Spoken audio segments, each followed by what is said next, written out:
Apalagi kejadian-kejadian kita lihat secara nasional, secara internasional, banyak orang sakit jiwa. Jadi jiwa itu sendiri jauh juga lebih penting daripada pemeliharaan fisik kita. Perlu dirawat, perlu diriayah istilahnya kan. Kalau nggak sakit dia bahaya. Mulai dari gejala-gejala yang sakit juga kan nggak langsung ada yang penyakit berat kan, ada juga penyakit yang ringan. Ada yang luka-luka dikit, pilek, flu misalnya seperti itu. Tapi kan ada yang berat juga, sampai harus diamputasi, naudzubillah min dzalik. Nah, penyakit jiwa juga begitu, ada yang ringan-ringan aja. Sama orang nggak bisa senyum dia, suudzon aja, hasad aja, suka riya, suka sombong, itu sakit jiwanya itu. Orang suka pamer tuh, apalagi zaman sekarang. Apa-apa ditampilkan di medsos, itu sakit jiwa.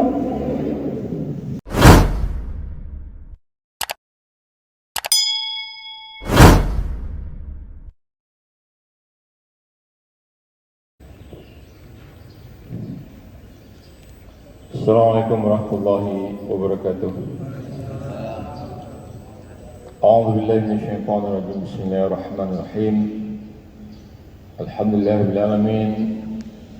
Alhamdulillahilladzi arsala rasulahu bil huda wa dinil haqqi liyudhhirahu 'ala ad-dini kullih walau karihal musyrikun wa kafaa billahi shahida. Asyhadu an la ilaha illallah wahdahu la syarika lah wa asyhadu anna Muhammadar Rasulullah wa rasuluhu la nabiyya ba'da. Allahumma shalli ala sayyidina Muhammad wa ala alihi washabihi ajma'in. Amma ba'du.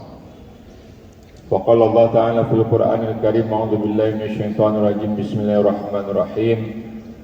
Qad aflaha man zakkaha wa qad khaba man dassaha.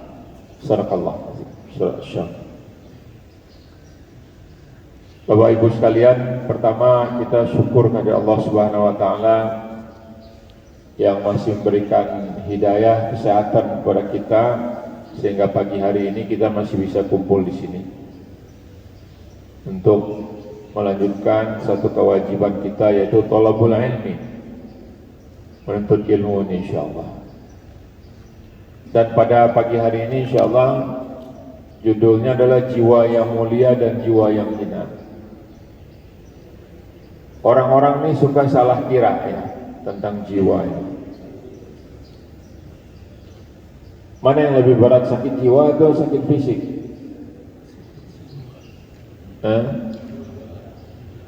Kalau orang cacat jiwa, bos cacat fisik, mana yang terima kerja?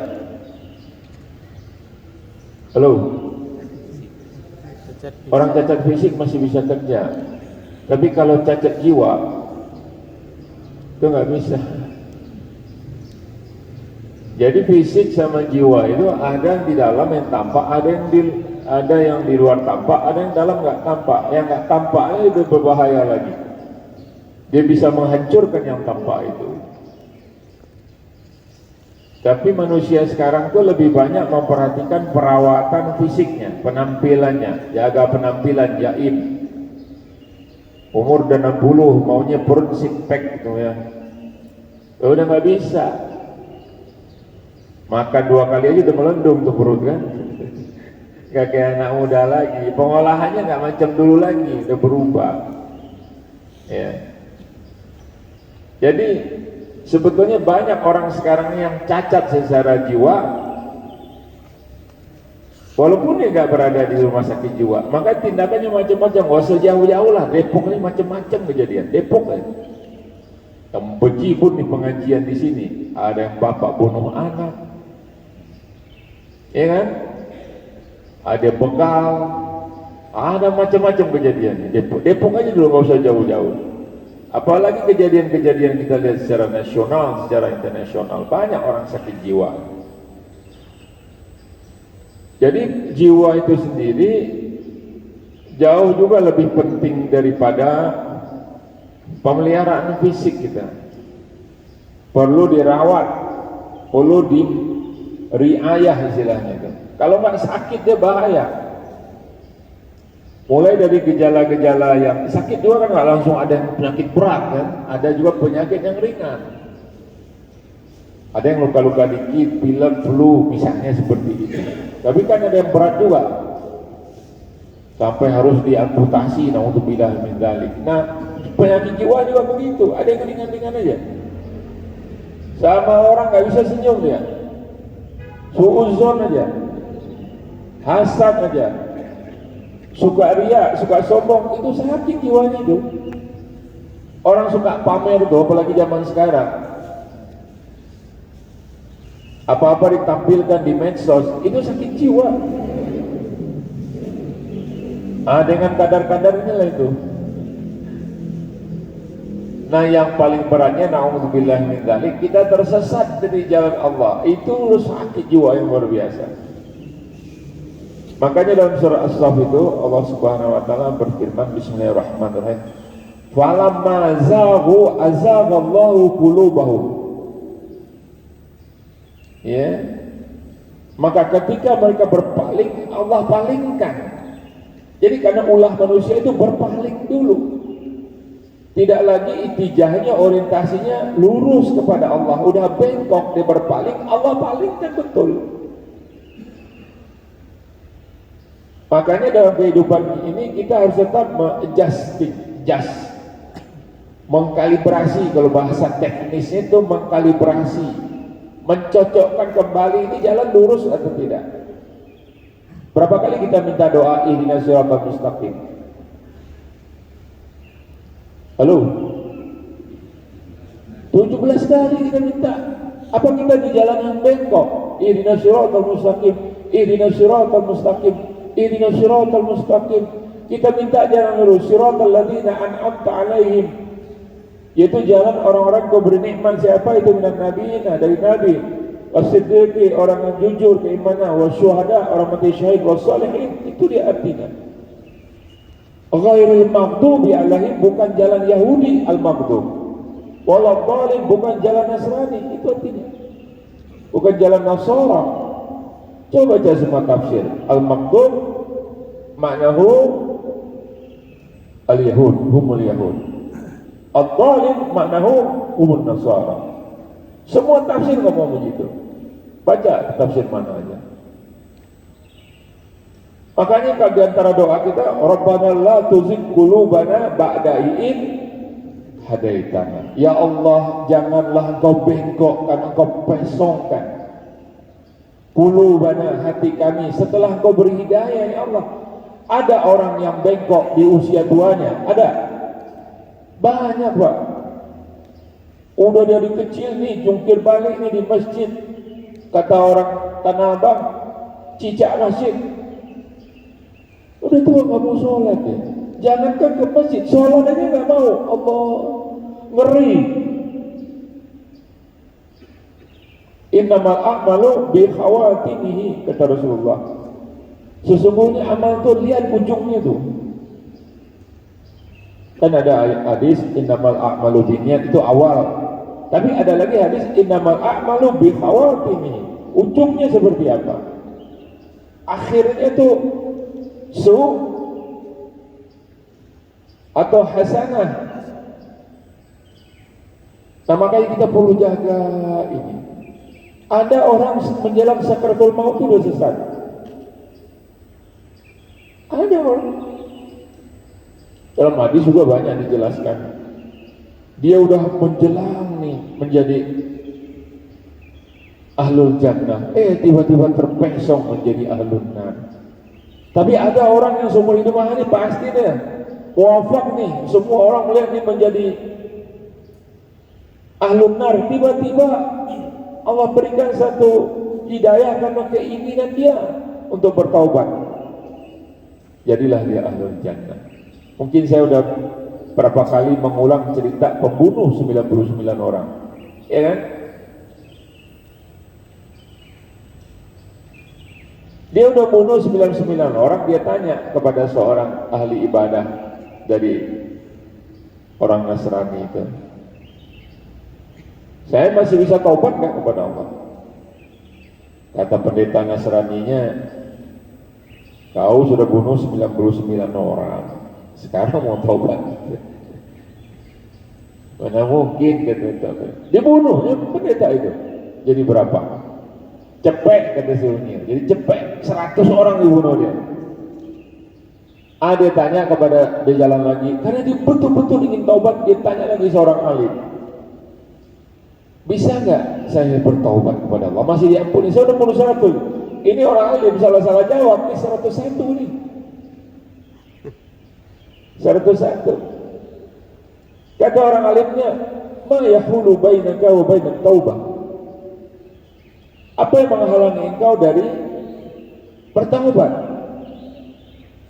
Walakin idhab ila ardil kada wa kada, ya.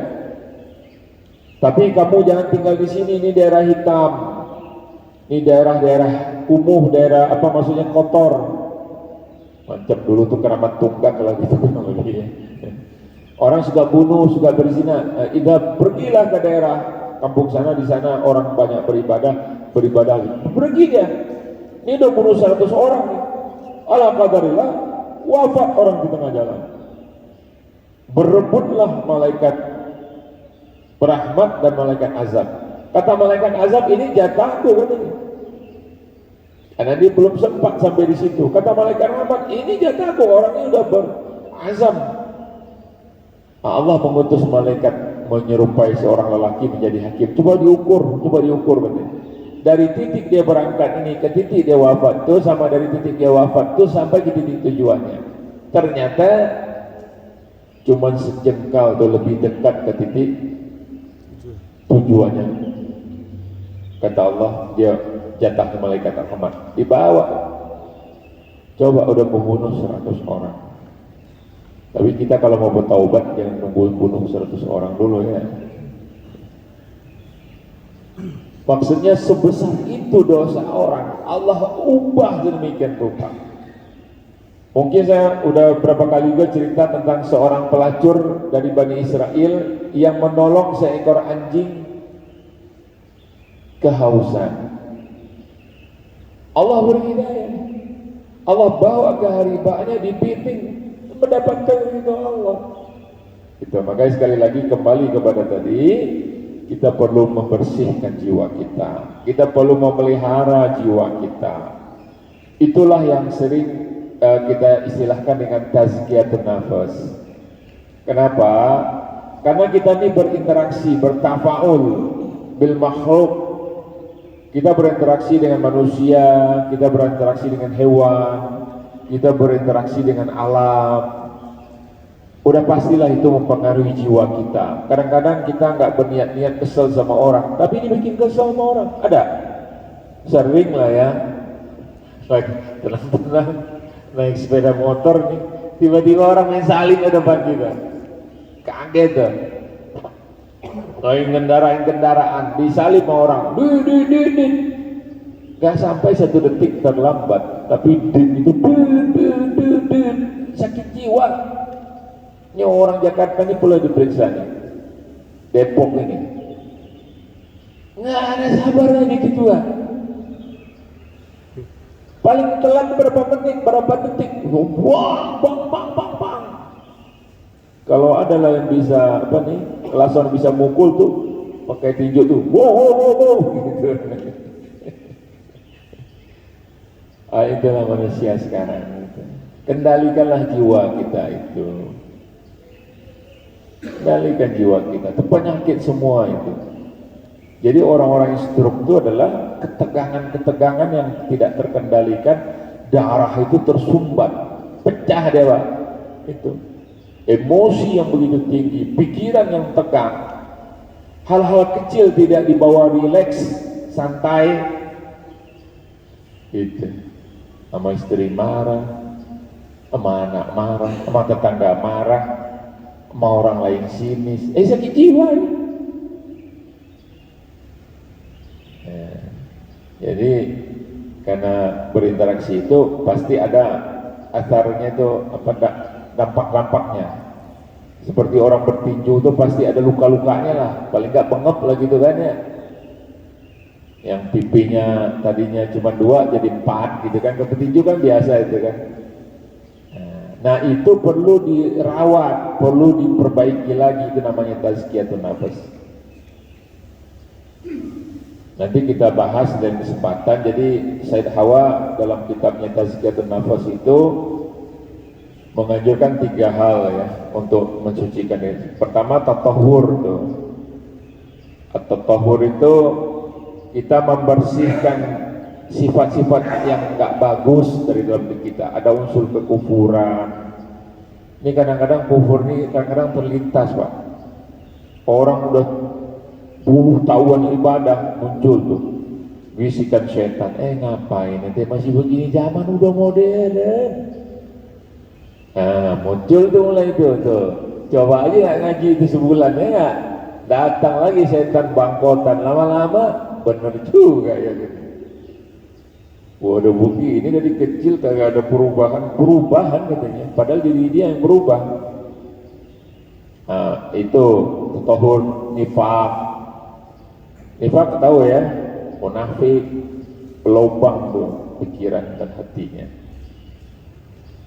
Ya, dia berkata dia bohong, kalau berjanji dia ingkar. Apa ya tuh? Utang cepet tuh, bayar ampun sakit gigi tuh, ditagih aja susah, apalagi nggak ditagih lupa dia. Ya. Nah kalau bertengkar dia curang, kalau dia amanah dia khianat, tuan gitu. Jadi sifat-sifat itu kita tatahur, kata Said Hawa itu dibersihkan. Riya, ada hasad, sombong, keangkuhan. Nggak usah terlalu tinggi menilai diri kita. Kita ini cuma asalnya setetes sperma, setetes air mani yang kalau nempel di celana atau di sarung kita nggak betah tuh. Maunya ganti atau apa?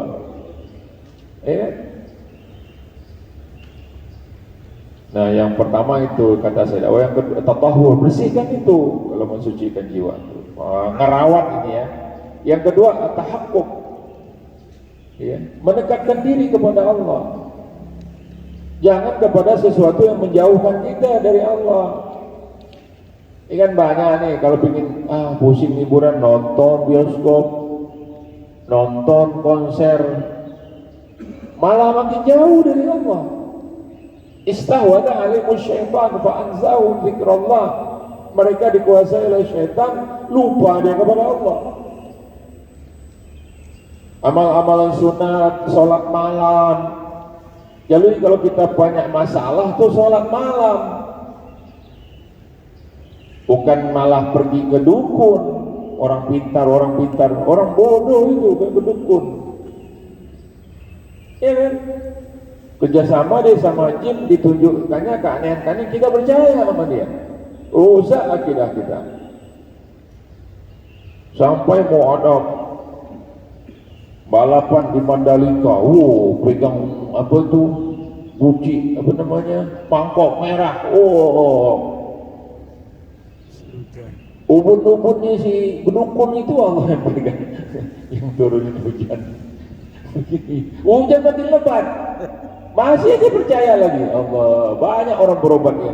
Ini kadang-kadang yang rusak jiwa kita tuh di situ. Udah lihat faktanya juga, hujan makin lebat, makin laris tuh dukun saya lihat sekarang tuh. Sama menteri-menteri berobat nama dia. Allah. Nah itu. Yang ketiga, takhalluk. Kata Said Hawa itu, tazkiyatun nafas itu adalah takhalluk, itu memperbaiki akhlak kita. Khalaqa, ya, khalik, khalaqa, makhluk, akhlak. Nah, itu ada hubungannya itu. Khalik pencipta, khalaqa proses penciptaan, makhluk hasil cipta, akhlak cara hidup makhluk yang dikehendaki khalik. Nah itu khalik pencipta Allah, al-khalik. Khalaqa proses penciptaannya, makhluk hasil ciptaan Allah. Akhlak cara hidup makhluk yang dikehendaki oleh khalik. Itu makna bahasanya begitu, logatannya begitu. Jadi kalau ada cara kehidupan kita yang tidak sesuai dengan kehendak Allah, itu orang nggak berakhlak secara Islam. Nah, perbaiki akhlak kita, siddiq, amanah, ya kan, jujur. Tuh karakter pertama tuh jujur, amanah. Amanah nih repot sekarang nih. Dikasih 8.000 BTS, nah, goyang ya. Saya itu bersyukur banget lah dulu ngurus 300.000 BTS, alhamdulillah nggak ada yang jadi kasus. 300.000 Pak, waktu jadi menteri itu. Ini 8.000, memang juga besar tuh harganya BTS, kali 3 miliar, 8.000 kan 24 triliun itu. Tapi kalau 300.000 berapa kira-kira? Bisa hitungin orangnya nggak? Godaannya itu besar. Amanah kita, lin, lembut, tabligh, menyampaikan dan sebagainya. Ya, hormat kepada yang lebih tua, sayang ke lebih yang muda itu. Jadi ada 3 pembersihan jiwa itu menurut Said Awal: tatahur, bersihkan dari sifat-sifat negatif; tahaqquk, mendekatkan diri kepada Allah; takarrub, banyak kita ibadah, zikir. Jangan datang kepada Allah tuh ketika ada persoalan, lagi sumpah aja. Lagi sumpah baru datang semua. Sakit, utang banyak. Dimarahin sama istri. Coba orang datang sama kita minta tolong, selalu kalau dia mau utang aja. Dari jauh nih dia datang, utang lagi nih. Kalau bisa gue gak ketemu sama dia, gitu kan jadinya. Datang sama Allah gitu. Jadi ingatlah Allah ketika kita senang, Allah akan ingat engkau di waktu susah. Jangan lagi susah, muka lagi mengkerut kayak terong direbus. Ya, terong direbus ya, meremut aja gitu kan. Baru datang sama Allah. Ya. Nah, sehingga kita nanti kalau tazkiyatun nafas ini saya buka di awal dulu, globalnya dulu ya. Kita menghasilkan nafsul mutmainnah, jiwa yang tenang, jiwa yang sakinah, yang tentram. Insya Allah kita akan dimasukkan ke dalam surga. Ya ayatuhan nafsul mutmainnah, irji'i ila rabbiki radiyatan mardiyah fadkhuli fi ibadi wadkhuli jannati. Itu dia yang husnul khatimah itu. Jiwanya itu sehat sampai menghadap kepada Allah. Banyak orang sakit jiwa sekarang. Orang gak sholat tuh sakit jiwa Pak. Nah, ada jiwa yang mulia dan ada masuk, kita singkat-singkat aja nih. Ini juga bisa dibaca nanti Pak ya, nah, banyak. Yang pertama adalah Bismillahirrahmanirrahim. Qad aflaha man zakkaha wa qad khaba man dassaha. Sungguh beruntung orang yang mensucikan jiwanya dan rugi orang yang mengotorinya. Jadi kotor itu dengan apa itu tadi? Sifat-sifat negatif. Dikembangkan, dipelihara. Penyakit hati, dendam, kesumat, apalagi kepada keluarga, pada istri. Ada orang dendam sama istrinya, ada? Lu? Ada nggak? Padahal tuh istri udah ditiduri, udah punya anak, anaknya ngasih anak lagi, udah cucu. Ini kasus yang di mana nih tempo hari ini, yang di dekat pasar Minggu ini saya baca itu ya. Jadi suaminya itu membayar pembunuh bayaran gitu. Jadi istri itu disuruh ke Jakarta, dia udah pindah, dia dulu tinggal di situ, pindah ke Jogja apa kemana lupa saya ceritanya itu asalnya. Disuruh istrinya sini, tapi diikuti sama pembunuh bayaran. Begitu dia masuk ke rumah, datang pembunuh bayaran 5 orang tuh. Dibayar, dicemplungin itu istrinya ke dalam mukanya, ke dalam apa? Bak mandi itu sampai gelagapan tinggal. Tapi punya usul ketangkep suaminya bilangnya. Ditanya, dendam. Apa istri kok dendam?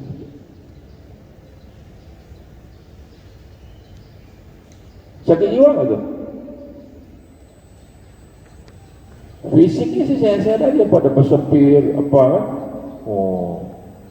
Tekep lah. Tapi jiwanya sakit. Ada yang begitu, ada istri yang. Jadi itu harus dipelihara, dibersihkan yang kotor-kotor itu. Namanya orang berumah tangga. Ada yang pas, ada yang enggak. Laki, perempuan. Ini contoh-contoh yang real aja dah, ya kan? Entah dari mana dulu asalnya, backgroundnya anak siapa, entah dia tinggal dari mana, hobi makannya, disatukan oleh Allah. Dan itu qada. Pertemuan jodoh itu ketentuan Allah. Gak usah pakai nyesel-nyesel dah, anak udah 8 baru nyesel, gak sih? 8 gak teguran 2 tahun Ustaz, ya, tapi anak nambah 2 Ustaz. Oh. Sedikit bicara banyak kerja ente sebenarnya. Ya, ada begitu. Nah itu dihilangkan. Apalagi sama anak. Ada bapak anak dendam sama orang tua, ada nggak? Sampai dibunuh orang tuanya, ada. Anak dikasih motor, anak kasih mobil, lupa membina agamanya, membersihkan jiwanya, sakit dia, bapaknya dibunuh. Narkoba dia.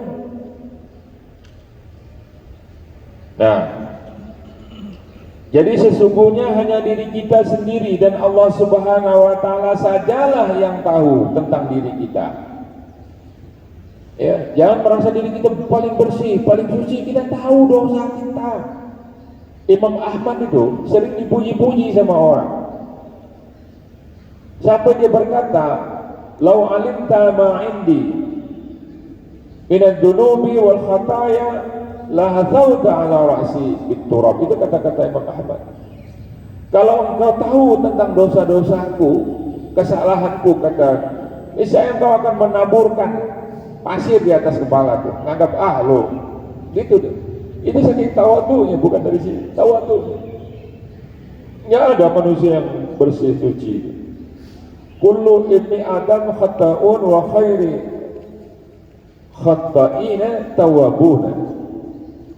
Setiap anak Adam itu pasti pernah punya dosa, dan sebaik-baik orang berdosa itu dia bertaubat. Ada prosedur memperbaiki diri itu, taubat Pak. Minta ampun kita sama Allah. Kalau salah sama manusia jangan taubat, minta maaf. Punya utang sama orang, minta ampun sama Allah, nggak bisa. Bayar tuh utang, itu hablum minan nas. Kalau kita telat sholat atau apa, misalnya lalai, ya, itu minta ampun sama Allah.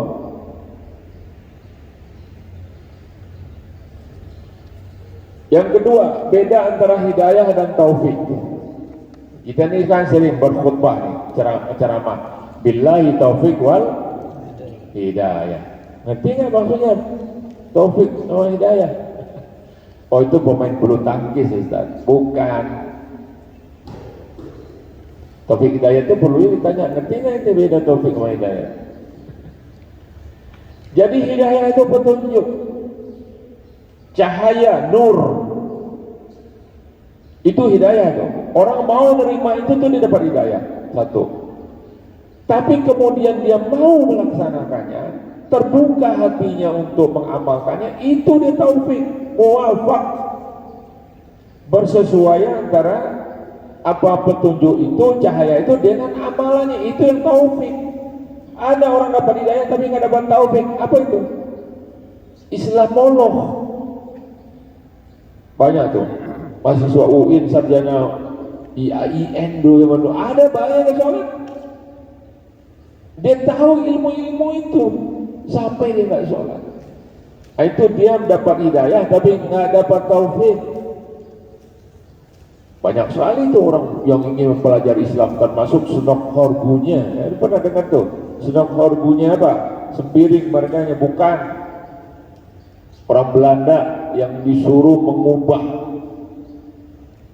karakter umat Islam dan sebagainya, senok horgunya. Dia paham betul tentang Islam, tapi dia nggak masuk Islam. Punya ilmu dia, tapi tujuannya untuk menghancurkan Islam. Jadi paham ya? Hidayah itu Allah berikan petunjuk, gitu. Tapi bermula dari hidayah. Hidayah itu pun dari segi yang luar biasa. Tapi taufik itu adalah sesuatu wafaqah bermuafak, dia cocok dengan amalnya itu, itu dijalankan. Bapak baca itu, Bapak Ibu baca itu, ayatnya ada, definisinya ada, sudah saya tuliskan di situ. Ya. Jadi yang hidayah ini menerima kebenaran, itu menerima kebenaran, ya. Yang namanya taufik melaksanakan kebenaran, gitu. Ya. Nah ini pintu taufik tadi itu yang melaksanakan bisa tertutup karena 6 hal.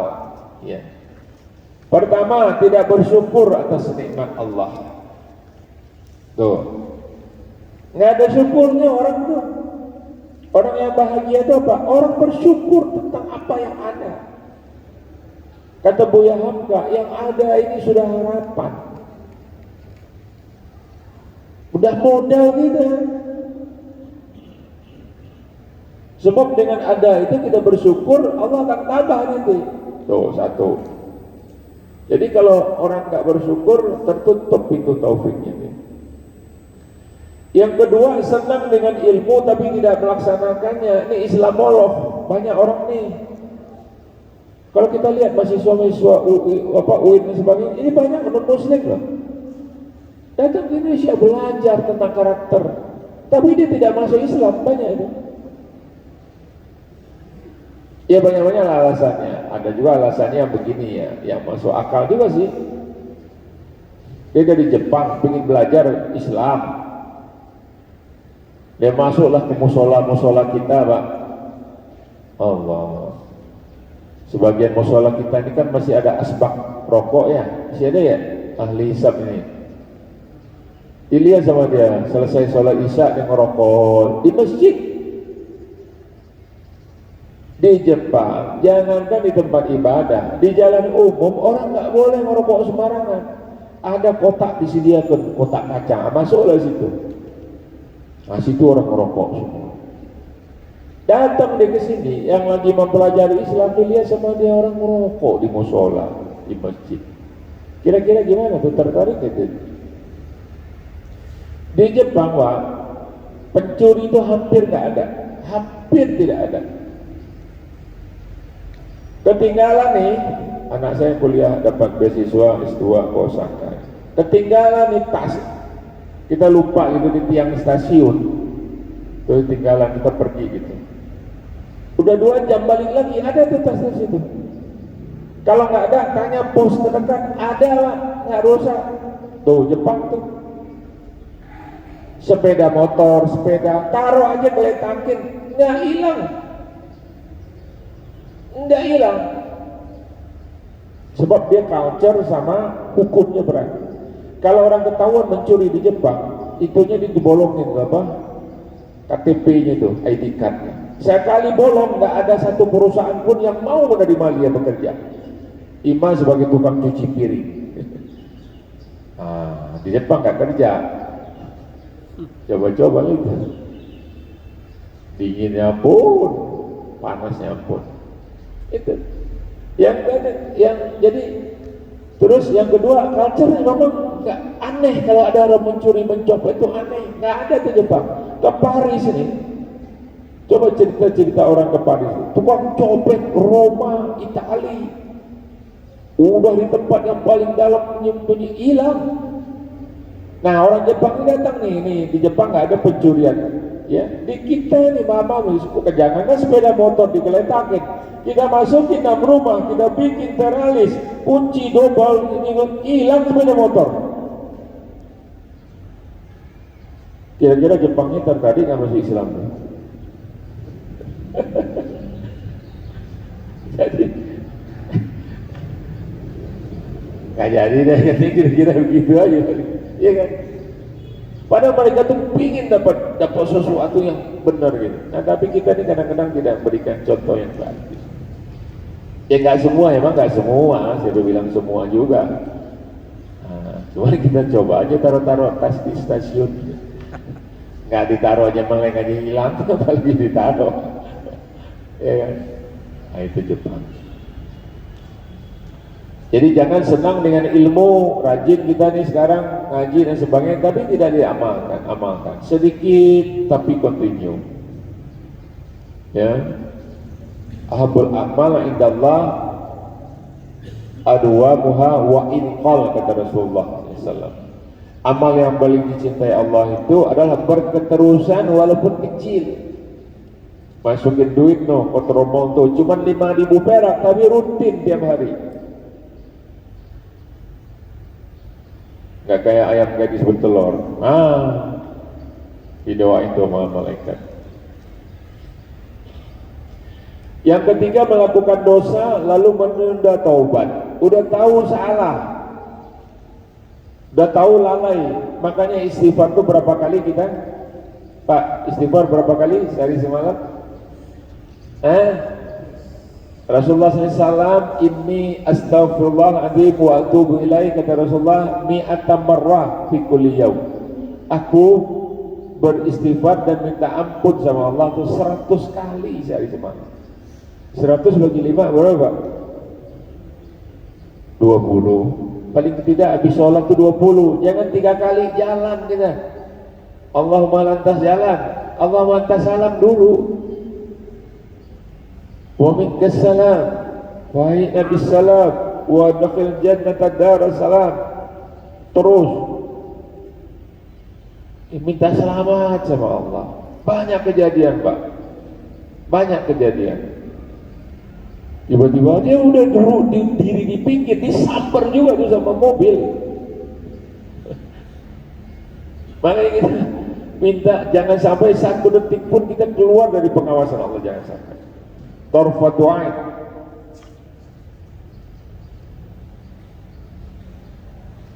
Ya, 1 detik kita dilepaskan pengawasan oleh Allah, hal-hal hebat bisa terjadi.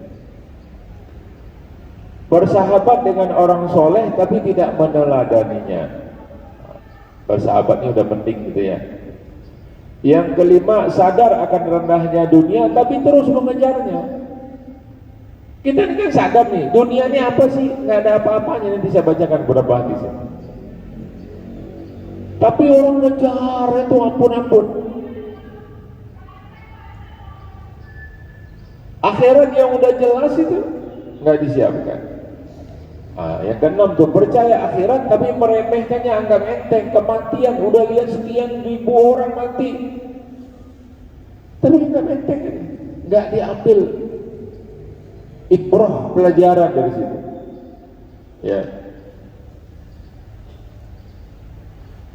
Ya, ini dalil-dalil ini Pak, wah banyaknya. Nanti Bapak baca aja nih ya.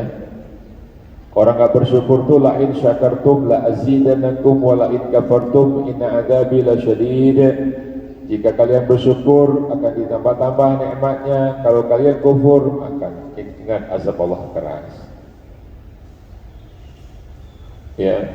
Nah ini nih yang Islamolog, ya ayyuhalladzina amanu lima taquluna ma la taf'alun kabura maqtan indallahi an taqulu ma la taf'alun.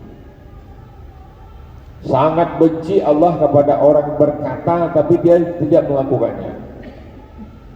Ada idanya di hati ini. Kalau kita ngomong tapi tidak melakukannya.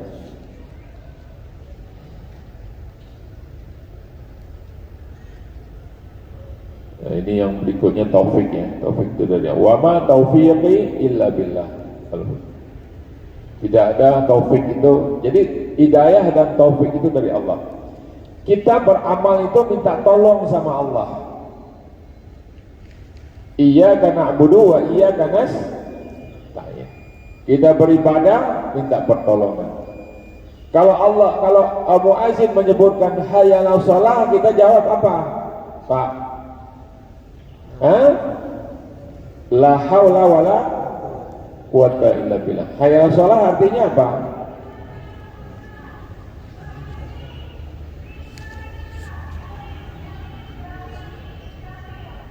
Ada yang jualan di luar kan? Hayya 'alas shalah itu marilah sholat. Jawabannya apa? La haula wala quwwata illa billah. Arti la haula wala quwwata illa billah apa? Tidak ada daya upaya dan pertolongan kecuali dari Allah Subhanahu wa ta'ala. Jadi untuk memenuhi panggilan sholat ke masjid, panggilan bersegera sholat, kita la haula wala quwata illa billah. Tanpa dorongan Allah, tanpa taufiknya, itu dia. Wa ma taufiqi illa billah. Jadi hidayah, taufik memang Allah berikan. Kalau sudah dapat, udah jadi habit, kebiasaan kita ke masjid, jangan dilunturkan lagi. Sebab membangun kebiasaan itu susah. Kalau orang udah biasa ke masjid, kemudian nggak ke masjid, resah nggak kita? Resah nggak? Nah enak nih. Nah, itu udah bagus. Ya kan? Apalagi istri, nah, ini saya dukung Pak ke masjid Pak. Apa rumah dekat masjid? Azan kedengaran berangkat. Tapi ada juga istri. Udahlah, yang tiap bentar masjid, ini urusan apa banyak mau diomongin, ini uang sekolah apa, sekarang belanja belum cukup, ini tetangga, orang macam-macam tuh. Ada pula istri, tapi bukan istri yang di sini ibu, yang di Afrika ini, yang disinggung pula. Ada yang gitu. Apalagi pengantin baru, ini banyak godaan. Biasa jadi imam masjid, pengantin baru nggak datang-datang lagi masjid. Udahlah bang, ya kan? Nah, ini udahlah bang itu.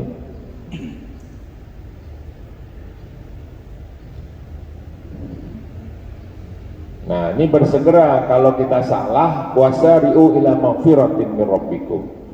Bersegera bertaubat. Kalau ada orang salah, kita salah sama orang, jangan tunggu 5 tahun. Kamu nggak minta maaf, ntar lebaran. Emang minta maaf lebaran doang, apalagi yang orang tua. Segera minta maaf, biar marah gimana orang minta maaf dia. Dosa sama Allah cepat, istighfar itu tadi itu. Innallaha la yuqbalu taubatan nafs hatta ma lam yughargir. Ya. Innallaha yuqbalu, Allah menerima taubat seorang hamba sebelum sampai nyawa di tenggorokan. Bersegeralah.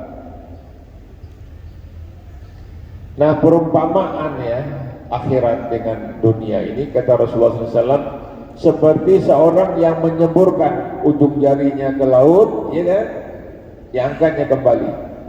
Nah laut itu akhirat, air yang menempel inilah yang dunia, segitu cuma dunia, seujung kuku Pak. Orang beriman itu orientasinya adalah akhirat, bukan dunia. Dunia ini terlalu pendek, kecil. Ya, itulah perbandingannya. Nah ini ada cerita hadis ya yang diriwayatkan oleh Muslim. Jadi Rasulullah SAW mendapatkan seekor anak kambing yang mati di pasar geletak itu. Kupingnya cacat, udah kecil, kupingnya kecil, cacat pula. Kata Rasulullah SAW, ada yang mau beli ini 1 dirham. 1 dirham tuh duit paling kecil itu 10.000 perak deh. Ada mau beli kambing mati nggak 10.000 nih? Melengos orang, nggak ada yang mau. Nah kata Rasulullah SAW, matinya kalaupun ini hidup, kalaupun hidup dia dicacat murah harganya, apalagi udah mati. Nah di dalam bagian akhir itu, fa wallahi la dunya huwa ahwanu 'ala Allah min hadza 'alaikum. Jadi kata Rasulullah SAW, tidaklah lebih dunia itu, sehebat-hebat dunia itu kecuali seperti anak kambing cacat ini. Itu harganya dunia yang dikejar-kejar sama orang. Jabatan bohong sana, bohong sini, tanah orang dirampok, dan 7 turunan di situ, karena pingin jabatan, jilat sana, jilat sini. Kacau.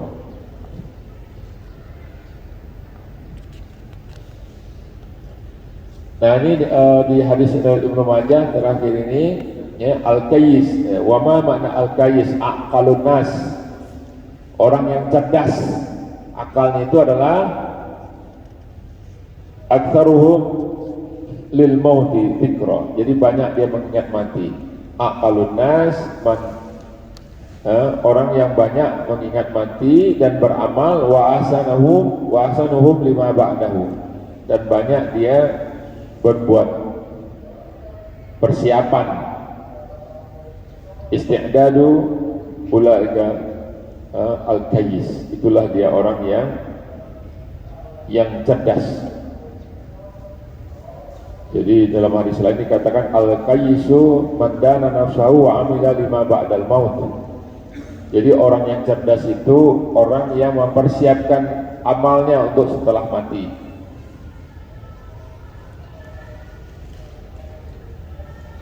Faktor-faktor penyebab putusnya atau terhambatnya taufik tadi, ini yang singkat-singkat aja, adalah pertama hilangnya hub dan khauf kepada Allah. Hilangnya khauf. Jadi cinta itu sendiri perlu dirawat Bapak Ibu sekalian.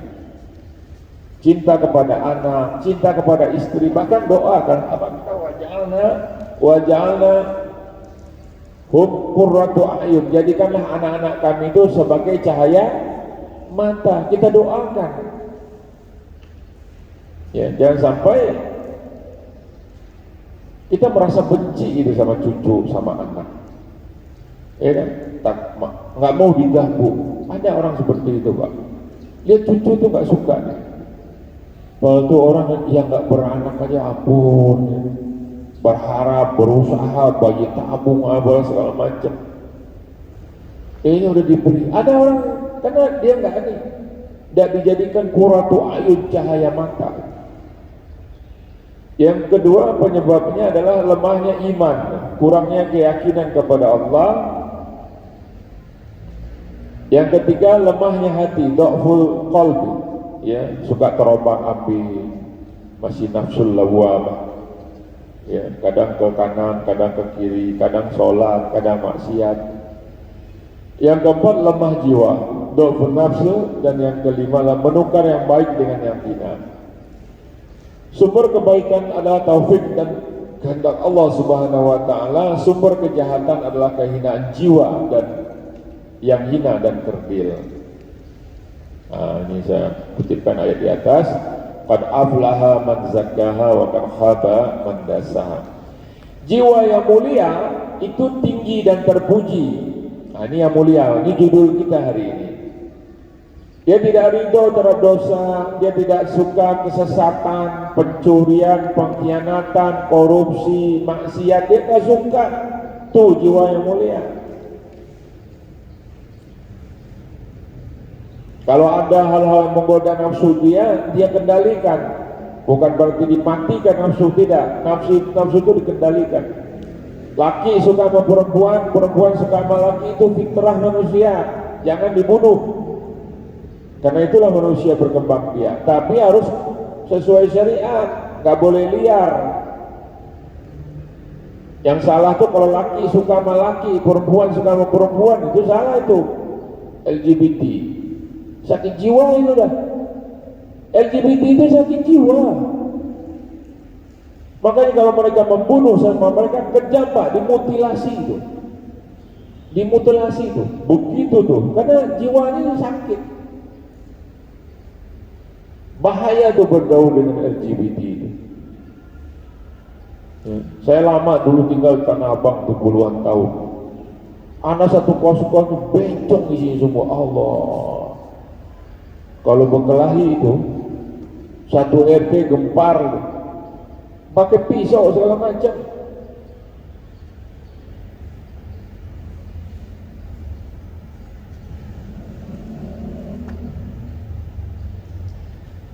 Nah, ini yang tadi saya katakan bahwa seseorang tuh, ya, ini panjang hadisnya, baca nanti Pak ya, ada dua saya ini kan. Jadi kata Rasulullah SAW, kulun muyassaru bi'amali. Seseorang itu dimudahkan dengan amal-amalnya. Jadi gini, kata Rasulullah, seorang itu sudah ditentukan dia di surga atau di neraka. Nah, kalau sahabat tanya, ya Rasulullah, kalau gitu buat apa lagi kita beramal? Kata Rasulullah SAW, beramallah kalian, kalian beramallah. Kullun muyassarun, sesuatu itu dimudahkan. kalau dia akan menjadi penduduk surga, dimudahkan bagi dia amal-amal surga. Jadi kalau hadis itu juga berbunyi begini, man khuliqa li ahlil jannah yusira bihi bi a'mali ahlil jannah wa man khuliqa min ahlin nar yusira bihi bi a'mali ahlin nar. Siapa yang diciptakan oleh Allah sebagai calon penduduk surga, dimudahkan bagi dia amal-amal penduduk surga. Siapa yang diciptakan sebagai penduduk neraka, dimudahkan bagi dia amal-amal ahli neraka. Dikasih jalan aja, baru keluar rumah, udah tahu tuh kode. Main apa? Kartu. Saya ketemu ya. Ketemu teman-teman mabok itu, kapan kita? Ya. Tapi kalau orang dimudahkan, makanya kita tuh takarub itu, disuruh beramal, dekatkan kepada sesuatu yang lurus, pada penduduk surga, supaya ke sana condong arahnya. Wa Allah laisa bidzallamin lil abid, dan Allah enggak akan menzalimi hambanya. Kalau kita berupaya, Allah masukkan kita ke dalam surga. Ya mungkin kita udah sholat, udah puasa, udah zakat, dimasukin ke neraka, enggak. Asal jangan kita syirik, Pak. Tapi jangan juga berbalik. Ada orang menjadi judi kocok dilihat, ada WTS lagi ada pesta ngikut, ada orang minum, itu mesong itu. Wala taqrabuz zina, dekati jangan, maksiat ini jangan dekati aja. Segala macam maksiat di situ aja, jangan dekat ke lapak maksiat, dekat ke masjid, dekat ke orang-orang soleh, pengajian. Insya Allah masuk surga kita. Allah nggak menzalimi, nggak mungkin orang udah berupaya sedemikian rupa minta ampun sama Allah, minta taubat, kemudian masuk neraka. Enggak. Yang zalim itu adalah manusia menzalimi diri dia sendiri. Dia terpesong ikuti hawa nafsu. Makanya kita nih kumpul ngaji ini, ya kan? Ada yang ngingetin kita, ya kan? Ya nggak? Coba kalau kita ada tempat lapak maksiat, ada yang ngingetin gini, ini kan jiping doang nih. Apa istilahnya Pak Buyung, jiping, ngaji kuping. Tinggal kuping aja gitu pasang. Mata juga ada meremnya, merem dikit lagi. Jiping, ngaji kuping kalau istilah orang Jakarta. Itu aja insya Allah. Ajak anak istri, itu aja. Mudah-mudahan kita dikumpulkan oleh Allah di surga Allah beserta anak istri kita, cucu-cucu kita semua. Ya. Demikian Pak. Jadi jiwa yang mulia itu dia cari yang bersih-bersih, jiwa yang hina itu dia cari yang kotor-kotor. Itu intinya kaji kita pada pagi hari ini. Wallahu a'lam bishawab. Kalau ada pertanyaan silahkan, kalau tidak ada kita tutup.